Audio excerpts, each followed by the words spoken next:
Welcome to New Life Live, the premier place to receive free advice from Christian psychologists and counselors for the mental, emotional, relational, and spiritual challenges you face. Since 1988, we've offered compassionate responses that combine God's truth with proven psychological principles to guide you toward healing.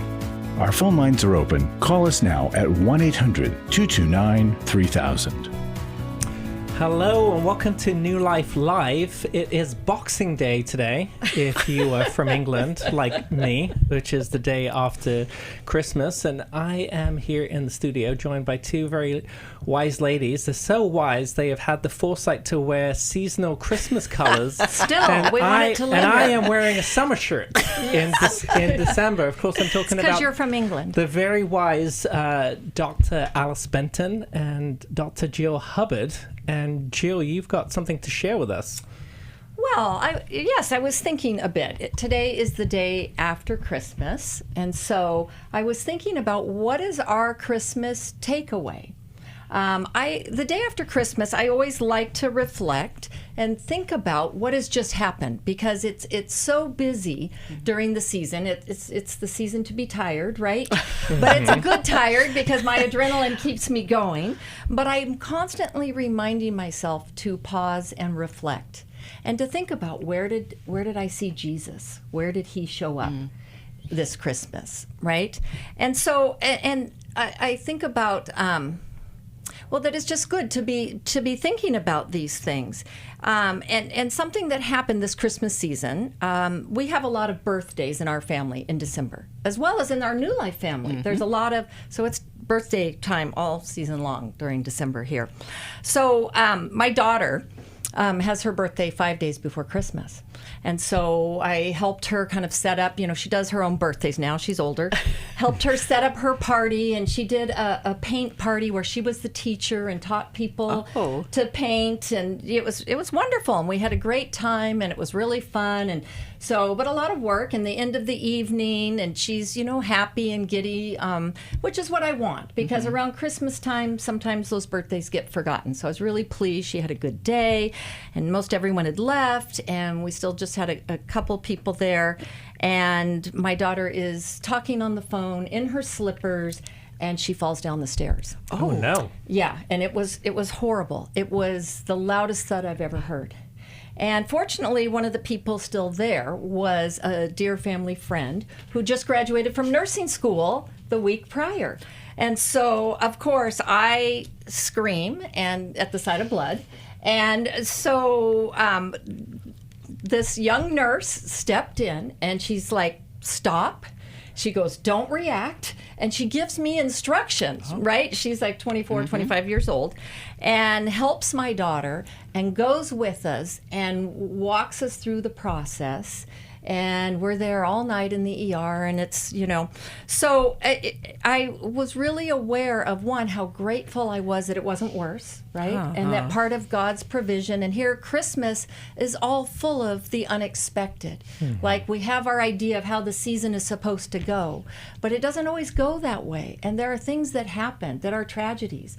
And my heart goes out to people who have much worse tragedies that happen, or family situations. But for me to see that, God's provision in this, that my daughter isn't more seriously hurt.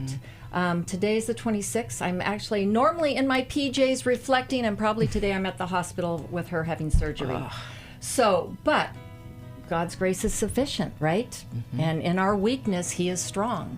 And that's where I hold on to hope.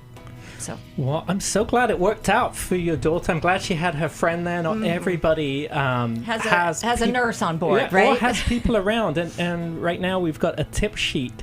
It's titled Feeling Lonely and Unloved at Christmas. And we've got some 6 tips on here to help you. If you are lonely, we'll be happy to send it to you. Just call us 1-800 New Life, request the sheet, and we are going to be going back to our calls right after this short break. We will see you on the other side of this.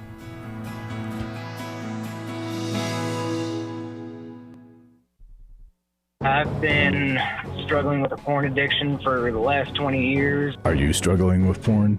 New Life's Every Man's Battle Intensive can help. Every Man's Battle explains to you why you are like you are, and they give you the tools and they show you how to work your way through the problems and where to get help and how to get help and who to get help through. For over 20 years, New Life Ministries has been helping men regain their integrity and purity through their one-of-a-kind Every Man's Battle Intensive. This was the first time in my life that I ever felt comfortable sharing the real me with other men. Get help on January 20th in Atlanta.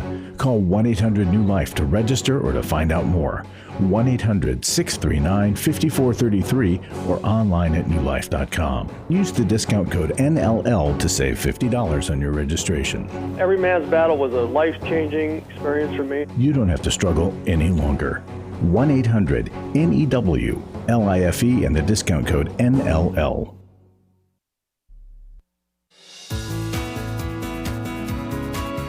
To find out more information about New Life or to order any of the resources mentioned on today's program, call 1-800-NEW-LIFE.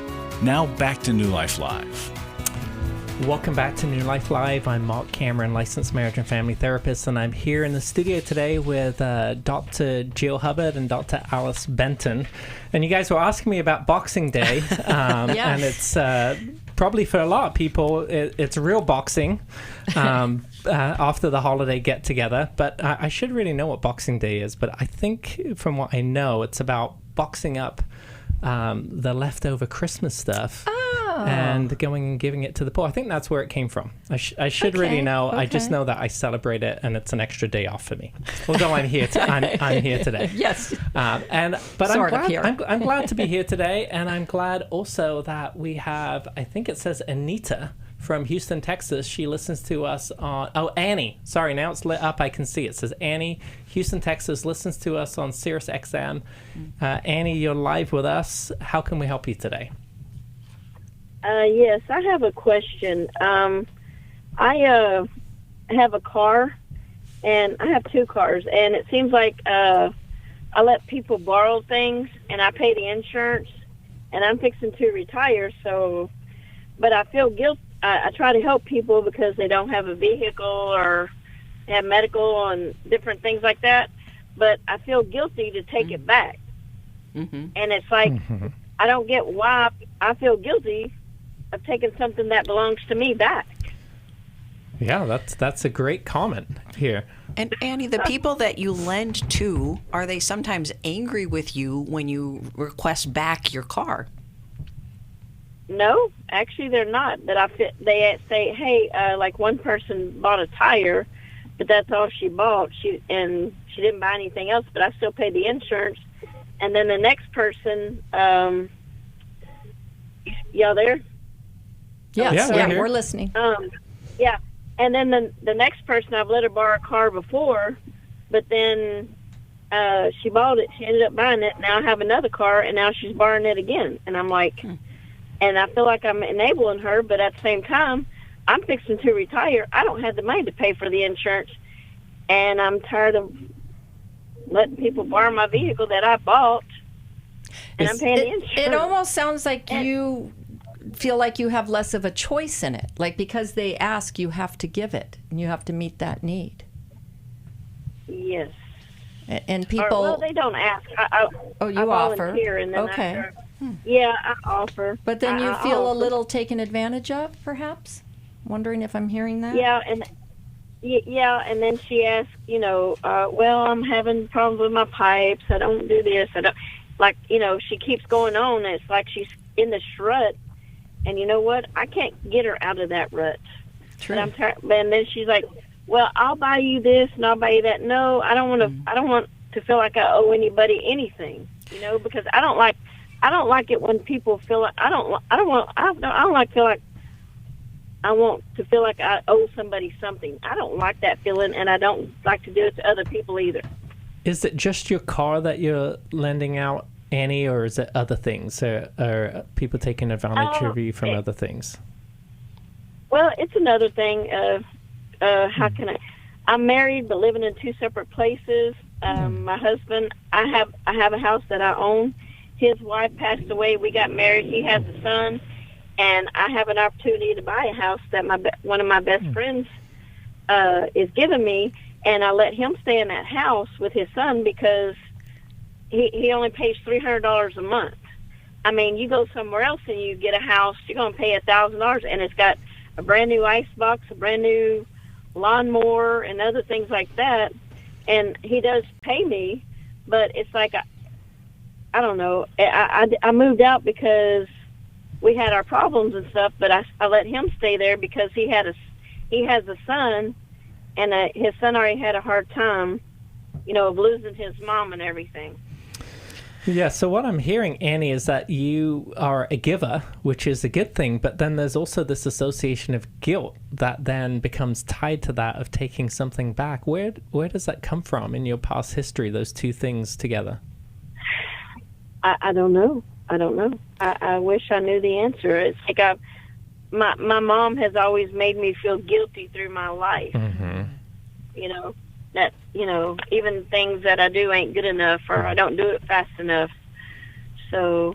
Okay, so you said, anyway, I don't know, and then you just told us. Very succinctly. Which is funny, because I often ask people questions, and they're not actually consciously thinking about it, and then they blurt something out, and you immediately make the link. Yeah. Alice, what do you have to share with Annie? Well, Annie, your ability to see that, in fact, your mother gave you that message your whole life. You're guilty, you're not doing it well enough. Mm-hmm. You are still working out of that emotional injury.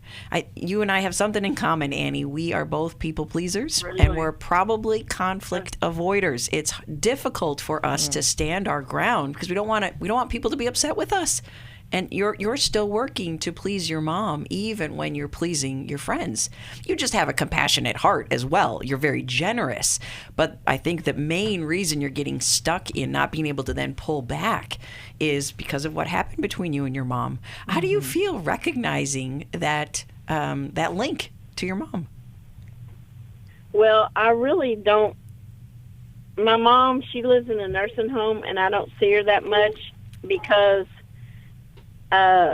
we always fight and stuff, so I have to keep myself separated from her. So I don't do like I used to do when it comes to my mom anymore. So, but Annie, I think off of that. But I think what we're saying here, though, is that you do it with other people.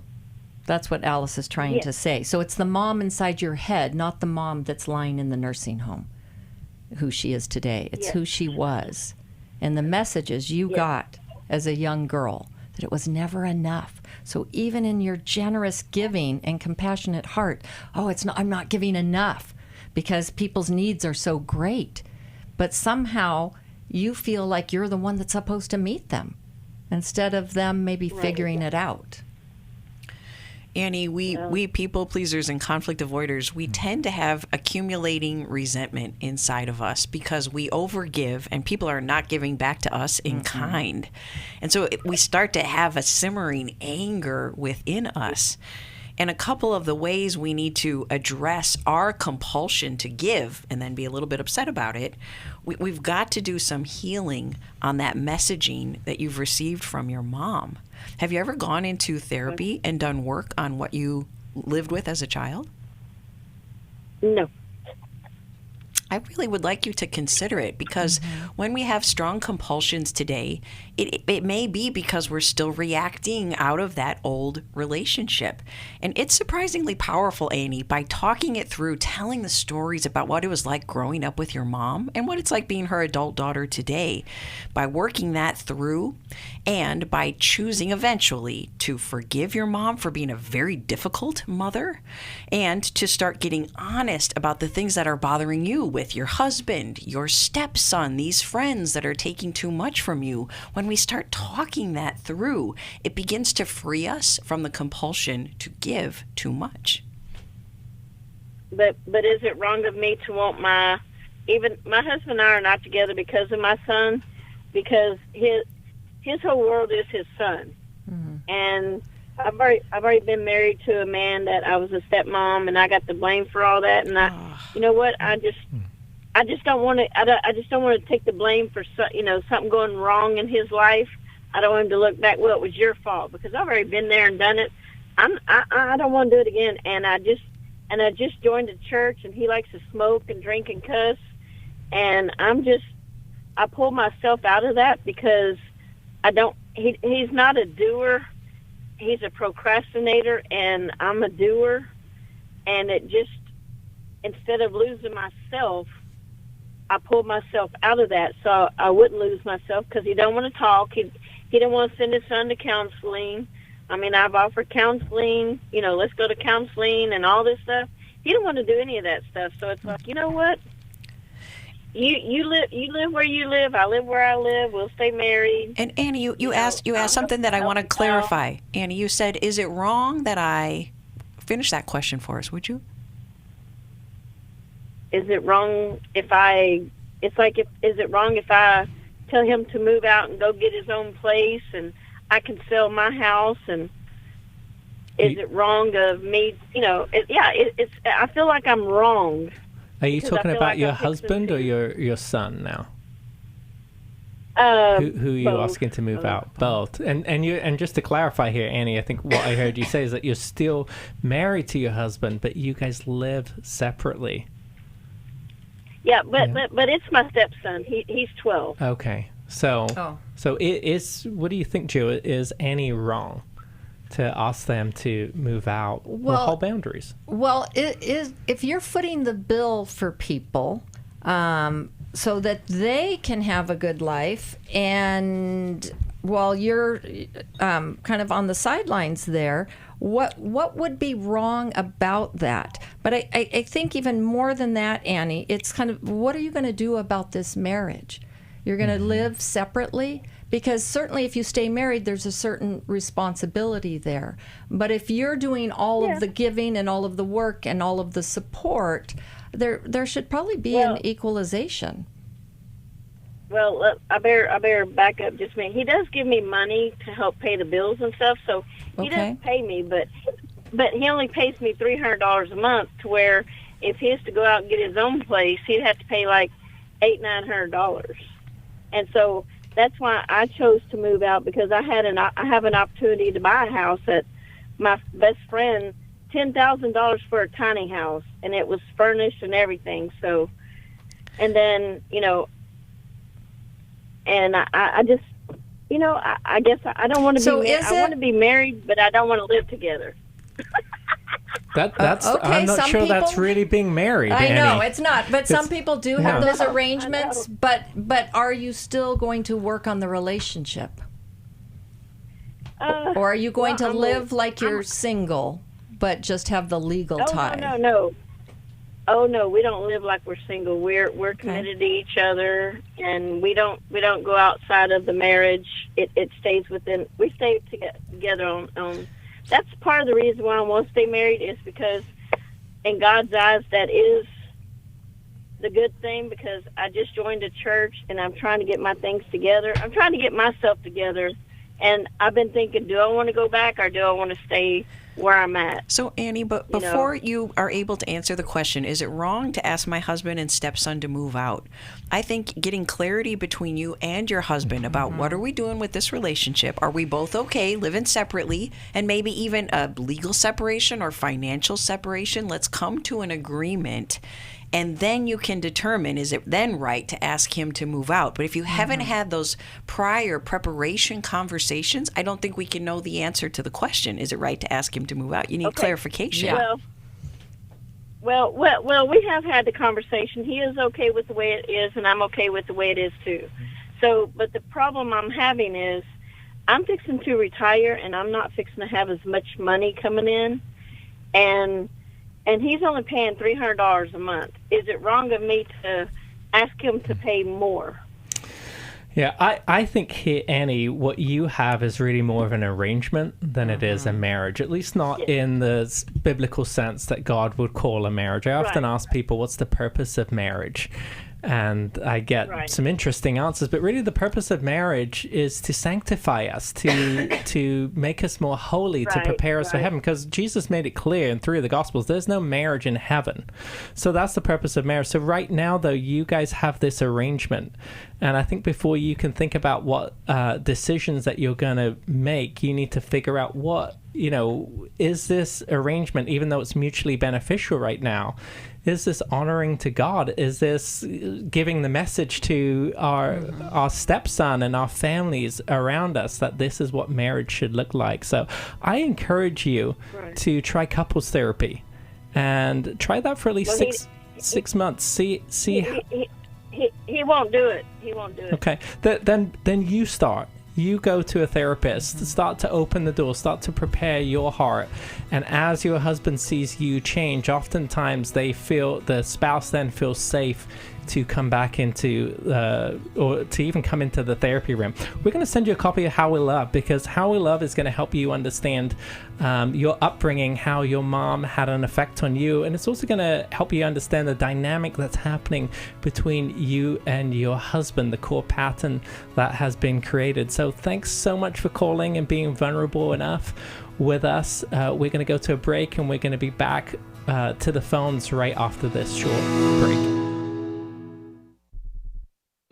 Hello, everybody. This is Becky Brown. And as we end 2024, I just want to say thank you to everyone who's given to New Life. Your generosity makes it possible for hurting people to connect with the help that they need, help that can change everything for them and that will continue to have a ripple effect on their families, their communities, and even the world. Right now, you can double the impact of your giving through a $385,000 matching gift opportunity. Every dollar gets doubled. To make a tax-deductible gift and be part of life change, call 1-800-NEW-LIFE or go to newlife.com or text the word MATCH to 28950. That's 28950. I know that you want to make a difference in someone's life, and you will as you give to the match. Thank you in advance. I was sort of vaguely familiar that the 12 steps had some origination in the Bible. I found Life Recovery, and one of the things I liked so much was that it had such a broad appeal. It wasn't limited to just alcohol or drugs, that it was addressing a wide range of problems. At New Life, we believe everyone can benefit from a life recovery experience. There are life recovery groups all over the country. They take place online, in conference calls, and in person. And if there isn't one in your area, we can help you start one. We have startup materials, leaders' guides, CDs, Bibles, and more, all with discounts available for groups. Call us at 1-800-NEW-LIFE and ask for Terry Ward. The 12 Steps have long been a great help to people in recovery because much of the 12 Steps' power comes from the fact that they capture principles clearly revealed in the Bible. The 12 steps is really a pattern for all of us as Christians. Call 1-800-NEW-LIFE. That's 1-800-639-5433.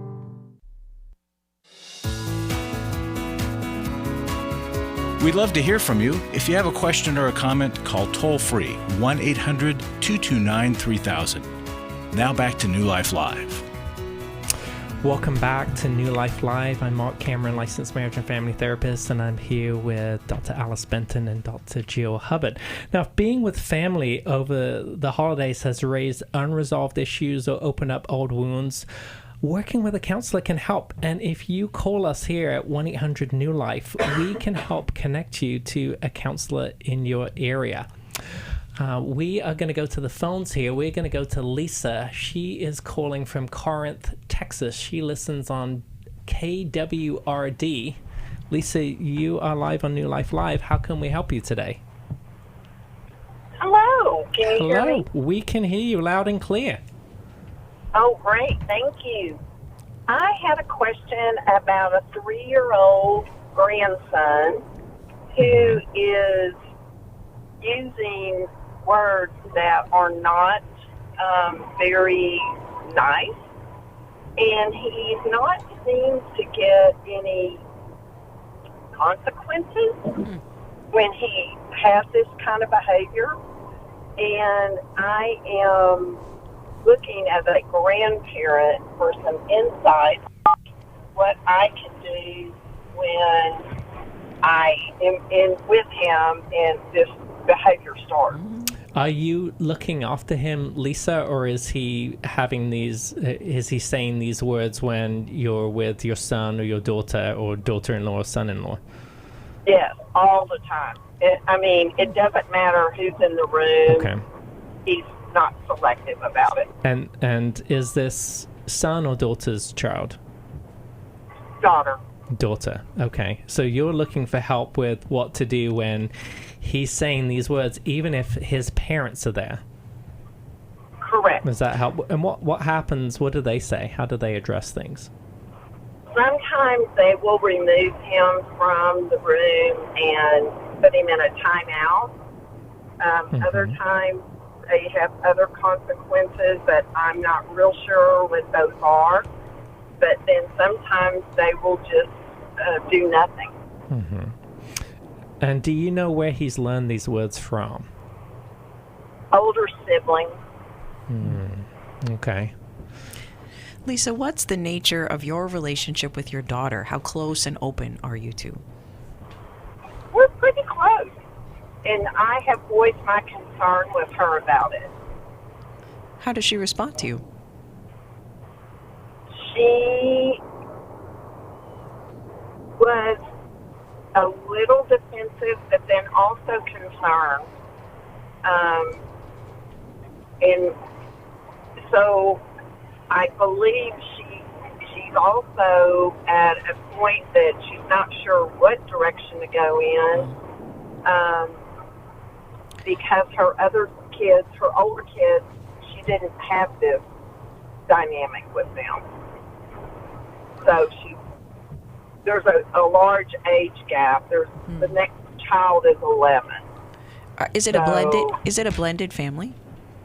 Yes, it is. And are any of the adults perpetrating a similar behavior, even her ex-husband? No. So when you addressed your concern, she heard you, but she was a little bit defensive. And is there any consequence you give to your grandson when he's directly unkind to you?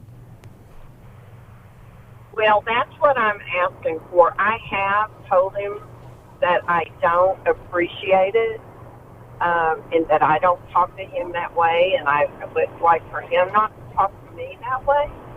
And then sometimes, depending on what's going on, I will just ignore it as if it hasn't happened, which is probably not the best thing to do. Well, Lisa, it's always a difficult situation when you're the grandparent. I'm glad that you and your daughter have been able to talk about it. I'm wondering if you asked her how she would like you to handle it when this happens.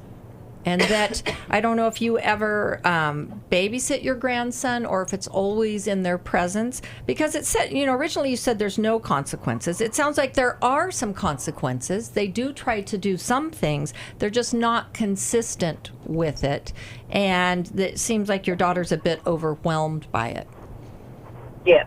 And all of what you said is true. Mm-hmm. There are consequences at some times, and then sometimes there are not, which I think is also adding to the confusion. Right. So I think to maybe ask your daughter, how can I come alongside you? I don't want to put pressure on you. This is your family, and certainly I'm going to do whatever you want me to do. But I also know it's really overwhelming for you, and you've been thrown back with a little one.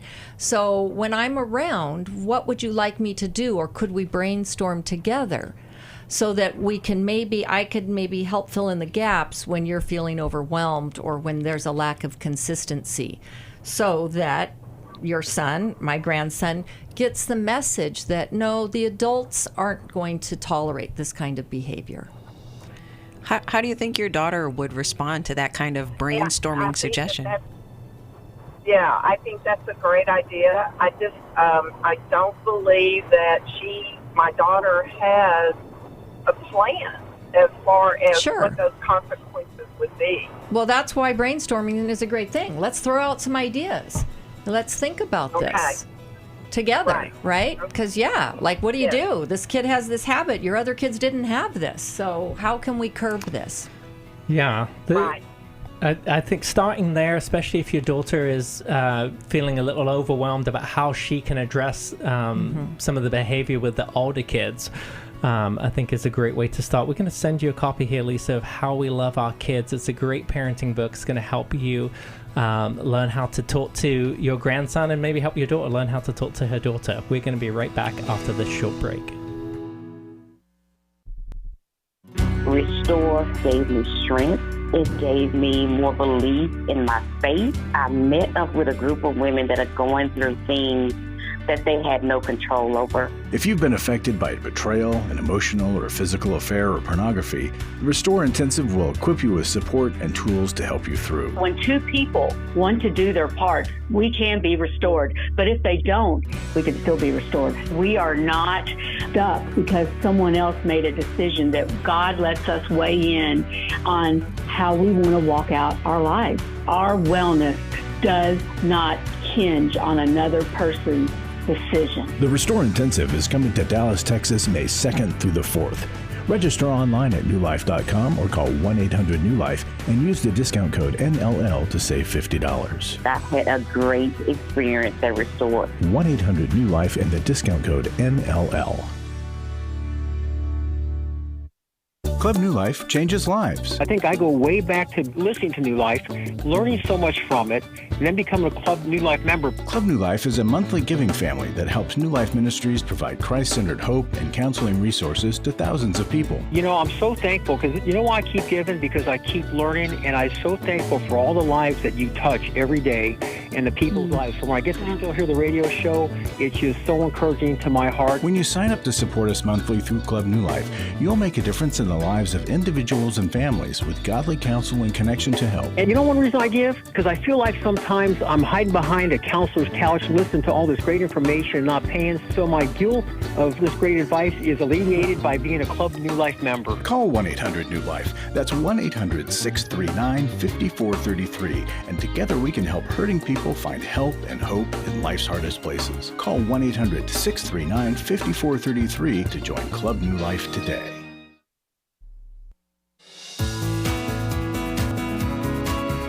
We're glad you joined us for New Life Live. To be a part of the program, call 1-800-229-3000. Now back to New Life Live. Welcome back to New Life Live. I'm Marc Cameron, licensed marriage and family therapist. Now, many families celebrated together yesterday because somebody got the help that they needed from New Life. It resulted in marriages remaining intact, restoration in broken relationships, and addicts back on the path to recovery. Now, restoration reflects God's redemptive power, and every person who supports New Life is part of bringing this glory to God. And we want to just say thank you to all of our faithful supporters out there. And if you want to give towards life transformation, like Karen Jo in Dallas, or Dawn in Indianola, Mississippi, and Mindy in Cold Spring, Kentucky, you can call us. We're going to match your gift here if you call us at 1-800-NEW-LIFE, or you can text the word match to 28950. We've been talking to Lisa, and she was asking us for some help for her 3-year-old grandson, who's using some words that are not nice, she says, and she's really struggling. She's wanting to help her daughter, who is in a blended family, and the 3-year-old son is hearing these words that he's repeating from the older siblings. Alice, I think you're in this stage of life right now. Lisa, I sure am. My children are 12 and under, so I know what you mean. We want to be cautious because it's easy to make one child the identified problem or the identified patient. And he's the one with the obvious behavior problem, although you also said it probably comes from the older siblings. But it usually is from a system, a family system setup that enables this 3-year-old to keep getting away with it. So you're exactly on the right track of wanting consequences to be consistent, because you and your daughter both do enact consequences, but the inconsistency is probably making it tough for the 3-year-old to really learn what you are trying to teach him. We were also wondering if the blended family aspect of it, I'm sure it makes it difficult with authority and power depending on who those other children, which marriage they're from. So the 2 older kids, would you explain a little bit more? Who are their parents, and what's the setup of those households? What's going on there? The 2 older ones, the father lives in a obviously that's my daughter's ex-husband, and they go back and forth. They have shared custody between the two households. So it's her children. They aren't stepchildren. They are her children. These are all, she has 2 from her former husband and 2 with her present husband. Okay, that's helpful. But they're living in 2 different households with 2 different sets of rules. Right. Yeah. Correct. Yes. So, Lisa, resetting the stage, hopefully with your daughter's cooperation, might just be clarifying that rules at Grandma's house are that we treat each other with kindness. And if anybody is unkind, we take a break from that person. And I like to use these general terms versus if you, 3-year-old, if you're unkind, I'm going to take a break from you. Nope, this is a general home rule. And this is how I might take the break. I'm going to tell you if I'm hurt by your words, and I'll ask for a redo. And so you might be able to fix it right there if you're willing to apologize and show me kindness. But if those unkind words are continuing, that's when we take a break. So it may be, Lisa, that you step out of the room if you don't have the cooperation of the parents in this. So you remove yourself from being mistreated by the 3-year-old or anybody else. If you get the cooperation of your daughter, then I would have you set up a discipline. And so something that we do with our children, we put a chair facing the wall, almost smushed up to the wall, and we have our unpleasant children sit there for the number of minutes they are old. 3 minutes for the little 3-year-old. And it's an immediate way to teach, I will not allow myself to be mistreated, and you'll pay a little cost if you're going to mistreat me. Once the 3 minutes are up, I try to engage my children in an apology. We pray together. And again, we look at it as a family problem. So we all want to learn to treat each other better. But if anybody doesn't treat us well, then there will be an action that I will take to protect myself. Well, and I think there needs to be some talking to the older children too. And I'm not sure what words they're allowed to say that a 3-year-old isn't allowed to say. I mean, I can think of some, but in terms of the unkindness, and so maybe it's reinforcing with the older kids. We have a younger little one here that's very impressionable, and that they're a part of being part of the family and helping to reinforce what's appropriate as well. And so if there's unkindness coming from them, I think there should be some negotiating of that with them and reestablishing that we're not going to do that in this household. Yeah, that's good. And 3-year-olds, Lisa, they repeat words without having understanding. They don't know what they're saying. They just say them, but they see the effect that it has on others. And when you sometimes give consequences and sometimes you don't, it's called intermittent reinforcement. And the other person, what they learn from that is that sometimes it's going to happen and sometimes it's not going to happen. They're not actually learning the lesson that you're wanting to teach them. And so they're learning when they can get away with it, right? Exactly. So I think what Alice is saying is rather than focus on these words are bad, focus on the impact that the words have on me. So go to relationship. And so learning how to have a conversation with a 3-year-old in an age-appropriate way to say, hey, when you say this is hurtful and I don't like it and it makes me feel sad. And then you pair that with the consequence, like Alice was saying, something negative that a 3-year-old can tolerate, but they don't like having to face the wall. Right. So you're trying to teach them compassion instead of just rule following. Yes, and it's not just punitive punishment, but you're also disciplining them, because it's important that you just don't tell kids what's the thing that you don't want them to do. You tell them what the thing that you want them to do. And then I think it's also important when the 3 minutes is up is that you release the kid with joy. And there should be a repair that happens too, not just that you've served your time, but we're going to do a repair. And that's why I thought How We Love Our Kids would be a great resource for you, because it covers something called the comfort circle, which is a structured way to learn how to have a conversation. Alice, I know that you are a big proponent of the comfort circle, and you do it with your children too. Will you speak to us a little bit about that? Well, I consider myself the #1 fan because I practically live in the comfort circle. And so, Lisa, after I discipline my children, I will often do a comfort circle check-in, especially especially if I can tell that they're angry with me, angry at me for what I have done in disciplining them. And the comfort circle draws out the uncomfortable feelings that are stirring in a person's heart. And without me necessarily saying that my children are correct with how they're feeling towards me, it's a process of seeking to understand. And it is almost always effective in rebuilding the bond. Because if we have rules without relationship, it usually leads to rebellion. But if we have a solid foundation of relationship, then our children, our family members, our grandchildren are better able to accept our standards from us. And what happens, Alice? Could you give us some guidance here? If they're still upset with you after that, if they're still pouting and they're mad at you for the consequence? Well, it depends. If they're mistreating me in their anger, then I might add another consequence on. But I also we should allow our children. It's okay for you to be upset with me, but it's not okay for you to mistreat me. And so I teach my children, you can tell me I need a break from you and I need space from you. And if you say that to me respectfully, then I'll allow us to have a distance. I'll check in with you later. I'll let some time pass, because we don't have to force reunification, but we do need to hold to the standards of what is good and right treatment in our household.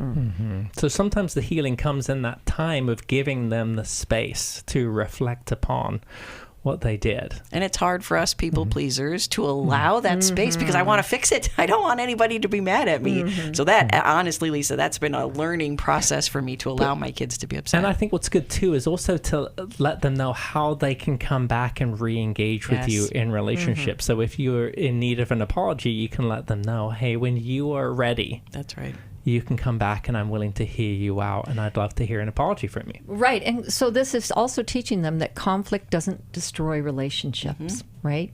That when there's a rupture, it leads to repair, and then we can continue on. And it can actually make relationships stronger. Yes, it can. Yeah, when you can tolerate that and work through it. Yeah, so whenever we have rupture, we should have repair. So I hope that was helpful to you, Lisa. Very helpful. Thank you. Yeah. Okay, good. Well, look out for that book. It's going to be on its way to you. And we at New Life, we love to pray. We're good prayers here. And so we'd love to pray for you.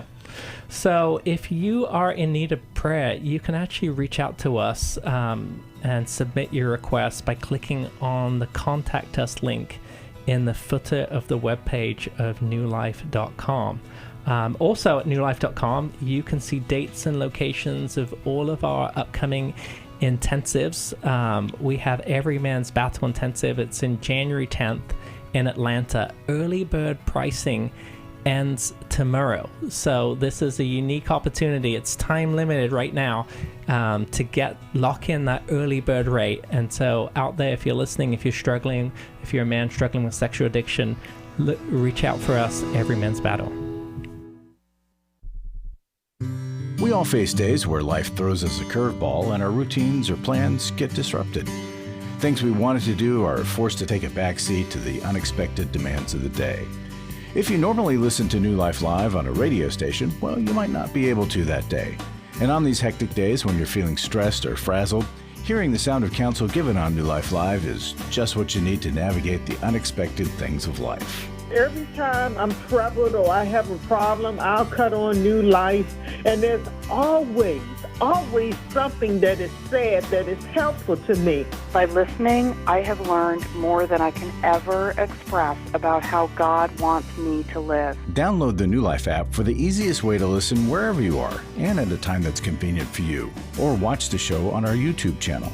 You can even subscribe to our podcast from your favorite podcast provider. You never have to miss a day of New Life. Wherever you are, we are.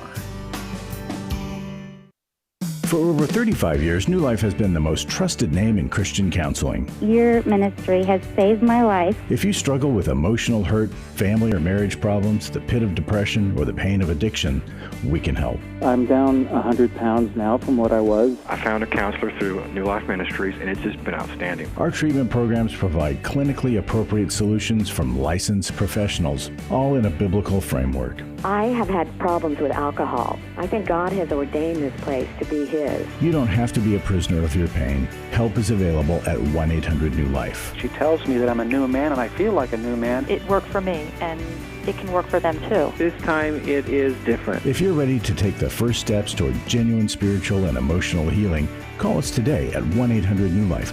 God can open the door for a better tomorrow. To get someone that's competent, that's good at what they do, it's been like day and night compared to what I've had before. Call 1-800-639-5433.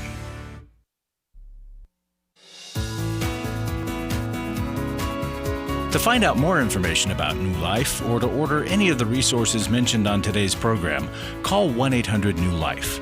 Now back to New Life Live. Welcome back to New Life Live. I'm Marc Cameron, licensed marriage and family therapist. Now, whatever you're facing, you don't have to face it alone. There are many ways we can help you at New Life. You can give us a call, 1-800-NEW-LIFE, and we can connect you to the next step here. Now, there's other ways that you can submit your question. If you can't call in when we are recording our show live, and we have people who can't do that, you can actually submit a question to us on newlife.com/radio. And I've got a question here that was submitted by Susan, who listens on WBHY. And she's actually given some really good background because we don't have her on the phone to talk to. I'm going to start with a question, and then I'm going to read the background to you, ladies, and get your wisdom here. The question here is, it's been over 2 years since we've been allowed to visit our grandson, who's now 6 years old. And Susan's wondering, what can we do to reconcile our family? Here's the background. She says, my husband and I moved 8 hours away from our son and his family to take a job. This was just several months after they were married. We made regular visits to them and would spend the night at their home when we came to visit.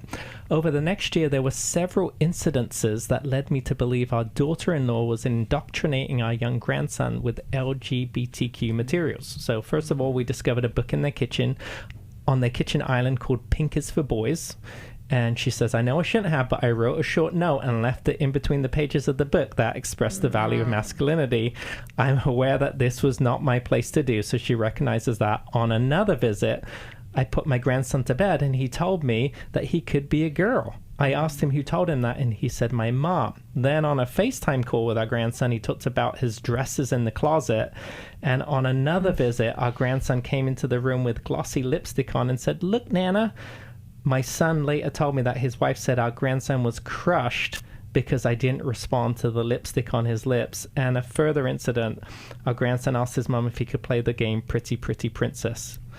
Now, the last time we saw our grandson in person was a few months after his 4th birthday, so that was 2 years ago. I was sitting on the patio with my daughter-in-law and her friends, and she referred to our grandson as my little queen. She had posted a few stories of very effeminate men on her social media accounts during that time.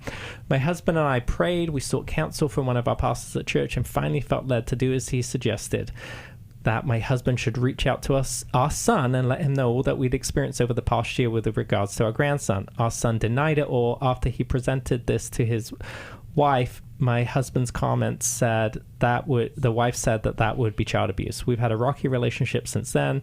When I asked her on FaceTime what was going on with her behavior towards our grandson, she said, if I want to raise a trans son, it's none of your business. We're now not allowed to visit. The FaceTime calls have got fewer and fewer, and my son does not respond to texts from me and rarely speaks on the phone. I've apologized to my daughter for reconciliation, the daughter-in-law, but she said you should know what you need to apologize for that broke the relationship. So it sounds like she's not feeling the apology. And Susan says, I can't apologize for shining a light on leading our grandson down a horrible path in life. I appreciate any advice I can give. Wow, this is... Wow. It's heartbreaking. That is heartbreaking. Yeah, complicated one. What do you guys think? Susan, I do want to praise that you and your husband risked speaking truth as best you understand it. And we're called to do that. And sometimes by speaking truth, Jesus even warns us, this separates families to speak truth. But we will be held responsible for the times that we don't speak up, especially when truth needs to be said. Now, because you're humbly willing to also acknowledge that the way you went about sharing truth at times was a little bit sneaky, a little bit behind the back. And so there's also room to, I think, go into greater depth in your apology with the hope of repairing relationship without backing off your stance of what the Bible has to say about sexuality. Well, and it's always hard when someone says, you know what you did, and you need to, own that. Sometimes we do, and sometimes we really don't know how it was received. So I think, to the best of your ability, as Alice was saying, be specific in your apology, and then ask, is there something that we're missing here in what you are needing us to see? And that even though we may not have the same views on things, we're willing to I think you have to humble yourself, and this is really hard because this is abusive. But at the same time, they are the parents, and if you're going to have any influence, there has to be a happy medium there in how you relate to them and allowing them to be the parents. I think it's good that your husband went to your son, and that is maybe what I would have done first, is just to say, we're just curious about this. We know that we have certain beliefs, and we're wondering what your thoughts are on this, and we want to understand it. So I think you want to go for understanding and what they are thinking, and allowing them to maybe talk out loud what they're doing so that they can become actually more aware. So instead of telling them, it's drawing them out for the sake of understanding, but allowing them to hear what they're actually doing, because it doesn't sound like husband and wife are even on the same page or same awareness level. That's good. We're going to send you, Susan, Doing Life with Your Adult Children by Dr. Jim Burns. We've got another question here. This was submitted by Antonio from Portugal. He says, how does my wife honor her parents if they're not including her in the inheritance because my father-in-law never liked me?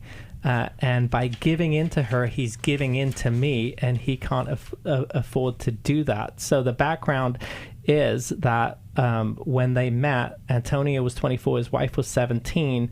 They felt that love at first sight, but the father-in-law put pressure on the daughter not to date him. And after trying to address this, it resulted in a blow-up between Antonio and the father-in-law. And now the boundary is, or the boundary that they're saying is to exclude them from the will. And I'm curious if they are excluded from other things as well. But I always think that, the will is like the last, it's a will and testament, the last testament from the grave. And it's the message you leave with your child. I think it's important to think about that. And while money is not about a person's value, we do assign value to it. And people do take it later to reflect, this is how my parent valued me. And so this dad is really, really angry. So while he's still here, I'm wondering if Antonio might reach out to him to say, we don't, the money is immaterial. You do what you want. But this is how it's being received, and what can I do to repair with you? It's been a lot of years. Or certainly for Antonio, write him out of the will, right? He's the son-in-law. Yes. And can we preserve, my wife's value so that she knows that you value her, and when you're gone, she doesn't have that pain to deal with. Antonio, if you could try putting yourself in your father-in-law's shoes, take his perspective, and be willing to attempt empathy with him again. You probably have tried it before. Something along the lines of, I really thought about how my relationship started with your daughter, and there was a broad age difference, and she was a minor. You were probably pretty worried. So you had reason to try to stop or slow down our relationship. And I don't know that I've fully appreciated that before now. And if you ever want to tell me what that was like, that I came in and maybe I didn't establish a good enough relationship with you first, I would be willing to be your listener. But Antonio, if you decide to do that, the point has to be to get very curious and to be a prolonged listener. And oftentimes that builds a bridge to somebody who has been hurt and has felt misunderstood and even maligned by us. Give it a shot. I love the language that you're giving Antonio there. That's so key. Sometimes people just don't have the words to say, and that's just fantastic language there. And I love that we're able to reach people all the way in Portugal. It's been great to be on with you, ladies. Thank you, listeners. We look forward to speaking with you next time. Thanks for listening. We hope this program has helped you by giving you insights for handling the challenges you face in your life. We want you to know that we're here for you, but you also need to know that New Life Live is a listener-supported ministry. To make your donation or to get any of the resources mentioned on today's program, call 1-800-NEW-LIFE. That's 1-800-639-5433 or online at newlife.com. Please join us again tomorrow for New Life Live.